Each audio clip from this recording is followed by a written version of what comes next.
Interview के दौरान ही मैंने कहा कि चले मैं आपको साबित करने के लिए मैं ऑडियंस को बता रही कि मैं इस पानी में छलांग लगा दूंगी, मैं देखती हूँ कि ये सिविल डिफेंस के एहलकार मुझे बचा पाते हैं कि नहीं। तो मैंने उसी दौरान ही सडनली माइक पकड़ाया और मैं एकदम बगैर उनको इन्फॉर्म किए कूद गई। सर, आप कभी स्कूटी चला रही होती हैं, कभी आप रिक्शा चला रही होती हैं, मीम्स भी आपकी बन रही है, तो ये सब ये जो सारे आप कैरेक्टर क्रिएट करती हैं, ये सिर्फ फेम के लिए कर रही हैं या वायरल होने के लिए कर रही हैं? मैंने ये नहीं सोचा कि मैं मेरे साथ भी कोई कुछ हो सकता है। और फिर ये भी नहीं कि मतलब बिल्कुल कॉर्नर पे मिड ऑफ द रिवर उसने कहा केपीके में जो सैलाब आया उनको शर्म आनी चाहिए कि उन्होंने इंसानों को नहीं बचाया, तो हम वहाँ होते एक सेकंड में उनको बचाते। तो मैं उस टाइम प्रोग्राम कर रही थी, तो मुझे ऐसा लगा कि नहीं यार, मुझे अपनी ऑडियंस को कन्विंस करने के लिए या सिविल डिफेंसिंग जो बातें कर रहा है, तो मैंने उस टाइम छलांग लगा दी। तो मैंने देखा यार शूट अच्छा नहीं हुआ, तो मैंने यूं कैमरामैन की तरफ देखा, कहता है मिस जी ਤੁਹਾਡੀ मर्जी से तुसी दोबारा छाल मार सकते हो, ਤੁਹਾਡੀ हिम्मत है। क्या फिर आपको उन्होंने बचाया?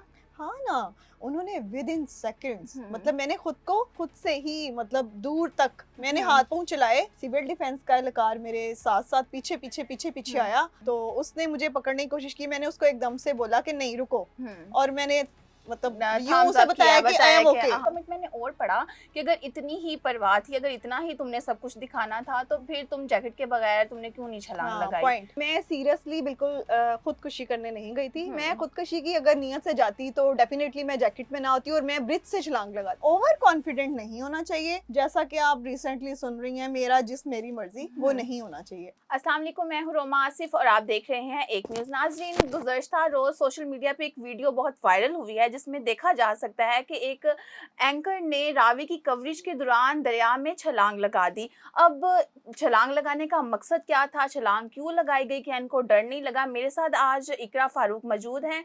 आइए इनसे जानते हैं कि जो इन्होंने छलांग लगाई है उसका मेन मकसद क्या था।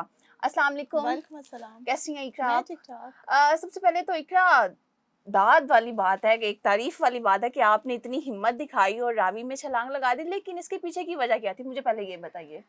वजह ये थी कि मैं हाल ही में कुछ इंटरव्यूज देखे जिसमें सिविल डिफेंस के कुछ एहलकार थे जो ये बता रहे थे कि हम जो है 200 फीट के पानी में जाके भी डेड बॉडीज निकाल लेते हैं, इवन कि कोई अगर वहाँ पे छलांग लगा दे तो हम उन्हें जिंदा भी बचा लेते हैं।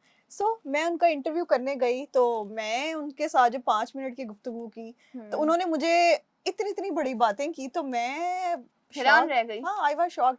मैंने कहा अच्छा चले, इंटरव्यू के दौरान ही मैंने कहा कि चले मैं आपको साबित करने के लिए मैं ऑडियंस को बता रही कि मैं इस पानी में छलांग लगा दूंगी, मैं देखती हूँ कि ये सिविल डिफेंस के एहलकार मुझे बचा पाते हैं कि नहीं।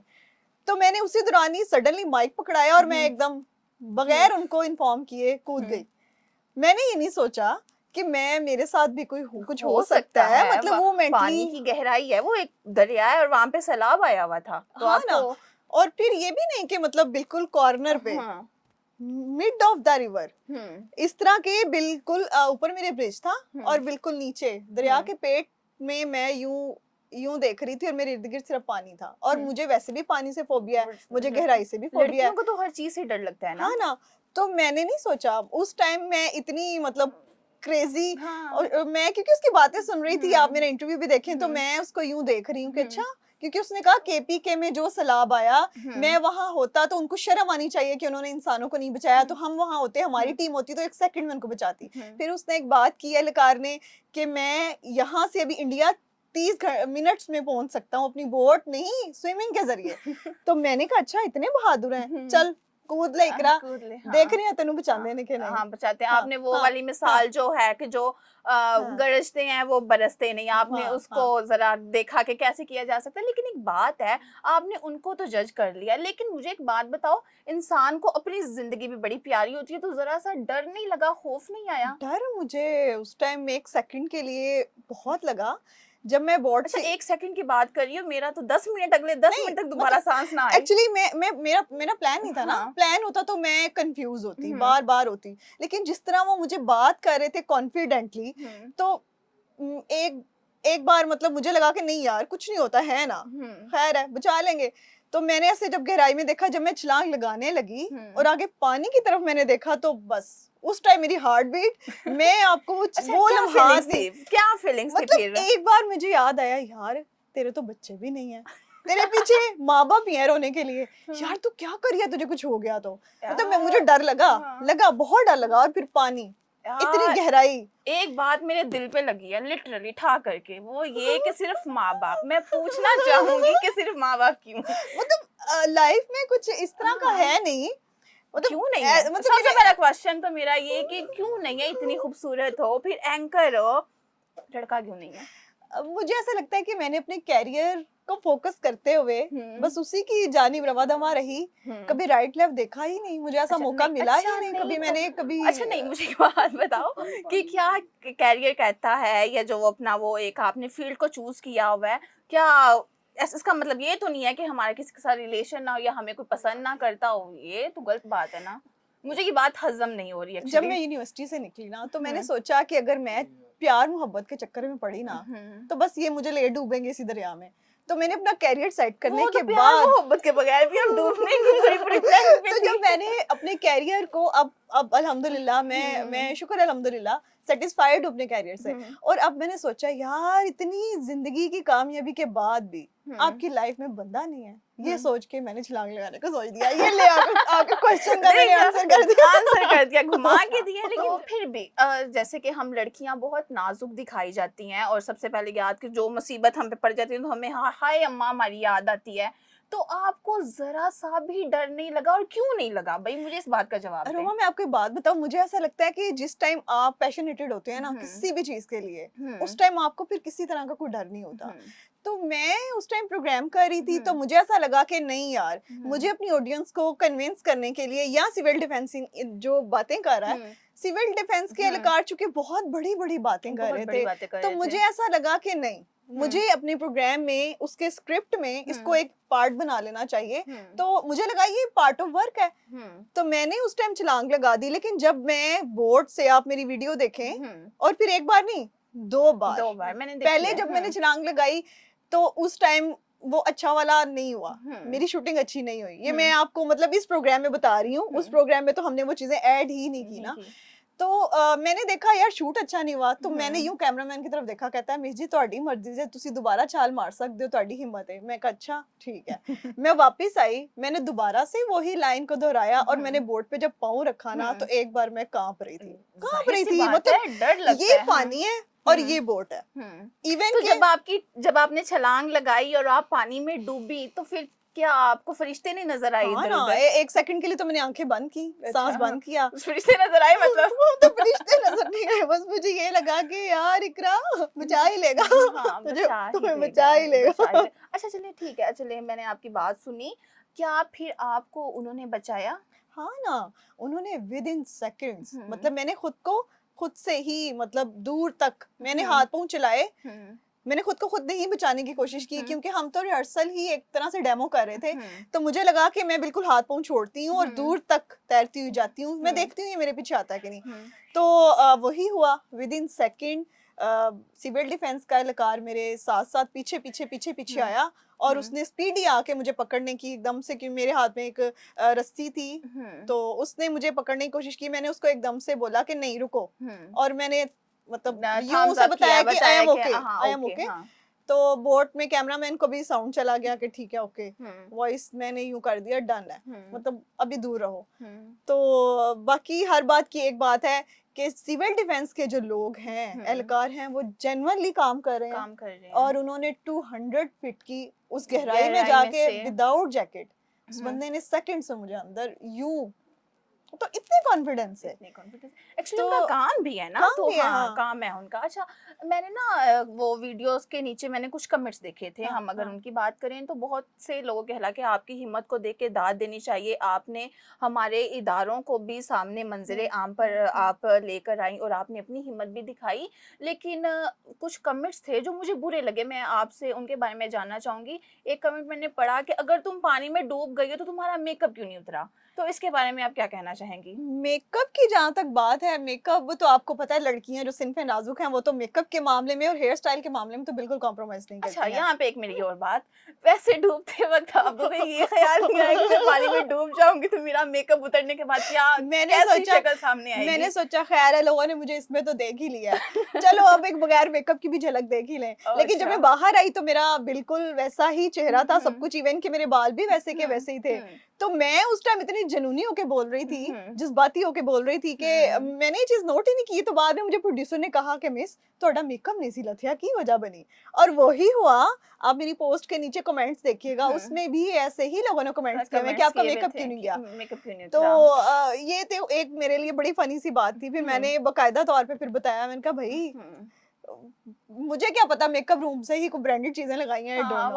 वाटर प्रूफ, जाहिर सी हाँ, बात है, दुनिया वाटरप्रूफ, इतनी हाँ, जदीद हो गई है, हाँ, लड़कियों के लिए हाँ, इतनी सहूलियात हैं। हाँ, तो मैडम का मेकअप जो था वो वाटर प्रूफ था, इसलिए वो नहीं हाँ, होता। एक हाँ, कमेंट मैंने और पढ़ा कि अगर इतनी ही परवाह थी, अगर इतना ही तुमने सब कुछ दिखाना था, तो फिर तुम जैकेट के बगैर तुमने क्यों नहीं छलांग हाँ, लगाई? पॉइंट। हाँ, ये ये बताइए मेन जरा मुझे। पॉइंट था जो कि मैंने इस पे टिकटॉक पे भी, फेसबुक पे, जगह जगह यही सेम कमेंट देखा, और हम्म, इसको मैं अपने इस प्रोग्राम के जरिए ऑडियंस को ये बताना चाहूंगी कि मैं सीरियसली बिल्कुल खुदकुशी करने नहीं गई थी। मैं खुदकुशी की अगर नियत से जाती तो डेफिनेटली मैं जैकेट में ना होती और मैं ब्रिज से छलांग लगाती, या मैं बगैर किसी को इन्फॉर्म किया करती। ये चूंकि मैं डेमो कर रही थी अपने प्रोग्राम में, ये बताना चाह रही थी कि सिविल डिफेंस के एहलकार काम कर सकते हैं। सो मैंने जैकेट पहनी, और जैकेट की पहनने की एक मेन वजह रोमा ये भी थी कि जब मैंने प्रोग्राम रिकॉर्ड करना था तो करना बकायदा था, उनका वो ड्रेस कोड करके एक बिल्कुल, करना था, एक और जाहिर सी बात है, हमारा, अपनी प्रोटेक्शन तो हाँ, करनी हाँ, होती है। और जाहिर हमारा सी तो, बात है, आप बोर्ड के अंदर बैठ के उनका हाँ, इंटरव्यू कर रही हैं, खुदा ना खास्ता कोई हाँ, वैसे ही आफत आ जाती है, तो एटलीस्ट आप अपने आप को बचा हम्म। तो सकते हैं ना। और दूसरी बात कि हमारा तो प्लान ही नहीं था हम्म, कि मैं छलांग लगाऊंगी। हम्म, जब मैंने उनकी बातें सुनी हम्म, ड्यूरिंग इंटरव्यू, मेरा ये प्लान हुआ कि चलो मैं छलांग लगा देती हम्म, हूँ। और हम्म, अगर मैं जैकेट ना भी पहनती हम्म, तो ये तो मतलब मुझे बड़ा लॉजिकली नहीं कमेंट लगा। मैं हम्म, इसको थोड़ा ब्रीफ कर देती हूँ। हम्म, जैकेट पहनने की मेजर वजह ये थी क्योंकि प्रोग्राम रिकॉर्डिंग का ये एक पार्ट था, हम्म, स्टार्ट में ही मैंने पहनी हुई थी। और अगर मैं इसको बाद में भी पहने रखूं तो मैं तो डेमो कर रही थी, मैं तो डूबने की नियत से अच्छा थी ही देखें, नहीं। हमने, एक पहली हाँ, बात तो ये कि आपका वो प्लान नहीं था, हम्म, वो ऑन द स्पॉट वो आपका प्लान बना और आपने छलांग लगा दी। जब हम्म। आपने छलांग लगाई तो आपके माइंड में क्या चीजें चल रही थी? चीजें यही चल रही थी कि शादी नहीं हुई? बच्चे नहीं हुए? नहीं, बंदा नहीं मिला? यार चीजें ये भी ये एक चल गम रही होता है थी ना। कि चलो जी बच गई तो किसी के काम आ जाऊंगी, ना बची तो अल्लाह जी सपोर्ट। ऐसे क्या काम आना चाहेंगी आप किसी के? जरा जाहिर मुझे सी ये बात है, एक बताइए। लड़की को एजुकेशन और कैरियर के बाद यही होता है जी, वो अपने माँ बाप के लिए कुछ कर जाए, हज उम्रा करवा जाए। अच्छा, सबसे पहले मैंने ये सोचा, हाँ, हुआ है अब तक, हाँ। कि अल्लाह खैर बाजी करे। जिंदा रहती तो हज उम्रा करवाती ना, मुझे इस बात का जवाब दो आप कि जब तो आप अगर मैं चली डूबी, जाती, हाँ, जब आप हाँ, पानी में आपने छलांग लगाई, जब आपने पूरा मरने की तैयारी कर ली थी, वो मैं तो, अगर मैं आपकी जगह होती तो शायद मैं ना कर अच्छा पाती। आप ये भी देखें कि मैं जब कूदने लगी ना तो माइक तो मैंने फेंका, हम्म, उसके साथ ही मैंने ये भी बता दिया। हम्म, मैंने कहा कैमरामैन को, मैंने कहा भैया मेरे नंबर डायल कर ले, अगर मुझे कुछ हो गया सबसे पहले मेरे इस नंबर पे मेरी वालदा को कॉल कर देना। ओ, कि मतलब नहीं बची, इवन कि मैं इस हद तक भी इस हद कॉन्फिडेंट थी कि थी। मुझे कुछ हो भी जाए तो डोंट वरी। क्योंकि लड़कियों को इतना बहादुर होना चाहिए। चाहिए। मैं मतलब ये भी बताना चाहूंगी, अगर कोई जवान खूबसूरत सिनफे नाजुक मेरी इन बातों को सुन रही हैं तो उनको मैं ये पैगाम देना चाहूंगी, रोमा, लड़कियों को इतना कॉन्फिडेंट होना चाहिए बिल्कुल। During education, during job, job, कि आपकी लाइफ में बहुत सी मुश्किलात भी मुश्किलात आती आती हैं। हैं। आपको बहुत कुछ फेस करना पड़ता है अपनी हम्म, लाइफ में, आप उनका मुकाबला करें। ओवर कॉन्फिडेंट नहीं होना चाहिए, जैसा कि आप रिसेंटली सुन रही हैं, मेरा जिस्म मेरी मर्जी, वो नहीं होना चाहिए। आपको इतना कॉन्फिडेंट, खुद एतमादी इतनी होनी चाहिए कि आप हर चीज को टैकल कर सको। आपकी अगर तालीम है या वो आपका कैरियर है, आपको बोल्ड होना चाहिए कि मैं ये करूंगी, कर जाऊंगी। अच्छा, ठीक है? यहाँ पे आपने दो अल्फाज का इस्तेमाल किया, एक तो बोल्ड और दूसरा खुद एतमादी। ज़रा मुझे इस बात पे भी रोशनी डालकर बताइएगा कि आजकल जनरेशन ने बहुत बुरे तरीके से ना इनके मीनिंग्स निकाले हुए हैं। वही अगर हम खुद एतमादी की बात करें या हम कहें कि लड़कियां आज़ाद है तो वही बात आ, तो तब यही बात हमारी भी हमें टीचर ने की थी कि वर्क प्लेस पे आपका कोई भाई नहीं भाई नहीं होता और ना होता। ही बनाना चाहिए। सबसे बड़ा झांसा भाई के नाम से ही मिलता है या फिर दूसरा झांसा बड़ा मिलता है शादी के नाम पर। अच्छा इकरा, मुझे ये बताइए, जब आपके पाँव पानी के अंदर गए और मतलब पूरी आप पानी में डूब गई, हाँ। तो क्या चल रहा था आपके माइंड में? क्या ऐसे ख्यालात थे जो बार बार आपके माइंड में आ रहे थे? अच्छा, जब मैं पानी में गिरी तो मेरी हार्ट बीट इतनी तेज थी और आंखें मैंने बंद की हुई थी और मैंने सोचा कुड़िए हम तो डूबते गई हैं तो चल हुन सोच के दे से डूबी। फिर मेरे हाँ। दिमाग में एक गाना आया, सात समुंदर पार मैं तेरे पीछे पीछे आ गई। वाह वाह वाह सो वाह, वाह, clapping। जब मैंने देखा ना यार बचाने वाला मैनू बचाना आ गया, ठीक है फरिश्ते नहीं लेना है मैनू एहलकार ही लेना आ गया, तो तब मैं थोड़ा फिर थम्स अप से थोड़ा खुश हुई कि यार। हाँ, तो इस पे भी इतने मीम्स बने हैं। मैंने जब वीडियो अपलोड की, इस पीछे मैंने गाना चला दिया, सात समुंदर अच्छा, पार मीम में से तेरे। मुझे याद आ गया। अच्छा, वो बड़ी एक मजे की बात मुझे याद आ गई है। मुझे आप ये बताइए कि अक्सर आप कभी स्कूटी चला रही होती हैं, कभी आप रिक्शा चला रही होती हैं, मीम्स भी आपकी बन रही है, तो ये सब ये जो सारे अच्छा आप रोमा, कैरेक्टर क्रिएट्स आप करती यकीन हैं, करें, ये सिर्फ फेम के लिए कर रही हैं या नो नो वायरल नो होने नो के लिए नहीं कर नहीं, मैं रही आपको हैं? बताऊं, मैं रिसेंटली मतलब 2023 में ही मैंने हम्म। रिजाइन किया है कंपनी को। वहां पे प्रॉपर हिजाब करती थी, उनका ड्रेस कोड हिजाब था। हम्म, उससे पहले मैं मीडिया में थी। हम्म, जब उधर रिजाइन किया तो उसके हम्म। बाद दोबारा से फिर मैं मीडिया में आई। ओके। तो मैं बड़ी वो एक कहते हैं ना नाजुक चंचल सी मासूम सी सहमी हुई लड़की थी। फिर मैंने कहा यार इस तरह सिस्टम चीजें नहीं नहीं चलती हैं, आपको चलनी, हाँ। कॉन्फिडेंटली चीजों को लेके चलना पड़ता है। हम्म, मेरे फादर चूंकि उनको शौक था कि आप स्कूटी यूज करो, हम्म, तो गाड़ी में ऑलरेडी यूज कर रही थी। गाड़ी में आप सिक्योर होते हैं, आपको डर नहीं लगता ना, हम्म। लेकिन गाड़ी में भी मैं मतलब 180 की स्पीड पे चलाती थी। जब मैंने आपको तो मरने से वैसे डर नहीं लगता। हाँ, आप कभी समंदर इतने में मैंने जा एडवेंचर्स पहुंचती किए हैं, हुए हैं। कभी आप 180 की स्पीड पे गाड़ी चला रही अब होती स्कूटी हैं। ही अगर आपने जिक्र किया, आप मेरे साथ हम्म, व्हाट्सएप पे ऐड हैं तो आपने स्टेटस देख लिया है। वैसे मैं हम्म, कभी किसी को अभी तक बताया नहीं था। हम्म, स्कूटी मैं अपने वालिद के शौक की वजह से यूज कर रही हूँ। और हाँ, स्कूटी पे मैं तो यही कहूंगी लड़कियों को, भाई इंडिपेंडेंट हो जाओ। ये जो भैया को कहते हो, अपने शौहर को कहते हो, अपने घर वालों को कहते हो, या रिक्शे वाले के किराए भरती हो ना, बिल्कुल। बहन स्कूटी ले लो, आपकी जिंदगी सुकून में आ जाएगी। आप यकीन करें अब तक मुझे स्कूटी की वजह से एक भी एक्सपेंस नहीं है मेरा, और इतना कॉन्फिडेंस सुकून से घर से स्टार्ट की और ऑफिस पहुंच गई। जबरदस्त, गुड। हाँ। अच्छा, जब आप घर पहुंची, आपके साथ ये सारा सीन क्रिएट हुआ, आप डूबी भी और फिर जिंदा भी बच गई, हैरत है। और फिर जब आप घर पहुंची तो आपकी अम्मा के क्या रिएक्शंस थे? अम्मा कहती है लिटरली सही ठेठ पंजाबी च, तेनू शर्म नहीं आई, तेनू ख्याल नहीं आया, तेनू पता नहीं सी, तेनू कुछ हो जांदा ते फिर आंखों में आंसू। मैं क्या खुदा दा ना है माँ जी, घरों निकली दा ते सो सड़क पे भी मसले कुछ हो मसाइल, जाता हाँ, है, हो जाते जाते हैं। जाते को ठुक के कहीं भी गिर के मर हाँ, जाएं, क्या पता चलता है। हम्म, तो एडवेंचर करने की उनको पता है, इसको आदत है। हम्म, मैं तो कभी केपी के जाऊं या कहीं भी जाऊं तो मैं हाइकिंग रात 11-12 बजे करती हूँ। हम करते हैं पॉजिटिवली, सारे शौक अच्छा, पूरे किए हैं। वैसे मोस्टली ना ऐसा होता है कि भाई और बाबा ना एग्रेसिव भी हो जाते हैं सम टाइम।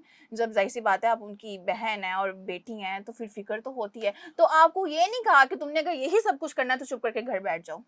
नहीं, मेरे वाले साहब ने बस कहा था कि इस तरह खतरा होता है, कोई मसाइल भी हो जाते हैं तो थोड़ा अवॉइड किया करो। फिर मैंने उन्हें बताया कि पार्ट ऑफ वर्क है भाई, आपको कुछ डिफरेंट चीजें करनी पड़ती हैं। आप सोशल मीडिया पे हैं, हम मीडिया पर्संस हैं, हमें इस तरह डिफरेंट डिफरेंट एडवेंचर्स करने पड़ते हैं, तो हमारे व्यूवर्स को भी ये चीजें चाहिए। और मैंने फिर आपको पहले ही बता दिया कि सिविल डिफेंस के एहलकारों की बड़ी बड़ी बातें जो ब्लंडर्स थे उनको जरा मैं सामने साबित करना चाह रही थी कि कितना वो काम करते हैं। जबरदस्त। बहुत अच्छा लगा आपसे बात कर जी। नाज़रीन, आपने मेरी और इकरा की तफसीलन गुफ्तगू सुनी। उन्होंने हमारे जो इदारे हैं जो मुल्क के लिए काम कर रहे हैं उनको वो मंजर आम पर लाई और उनसे बताया कि उन एहलकारों ने मुझे बहुत अच्छे तरीके से बचाया और फिर बाहिफाजत इनको ये अपने घर तक भी पहुंची। तो इसी के साथ मुझे दीजिए इजाज़त, फिर मुलाकात होगी एक नए टॉपिक के साथ। अल्लाह हाफिज़।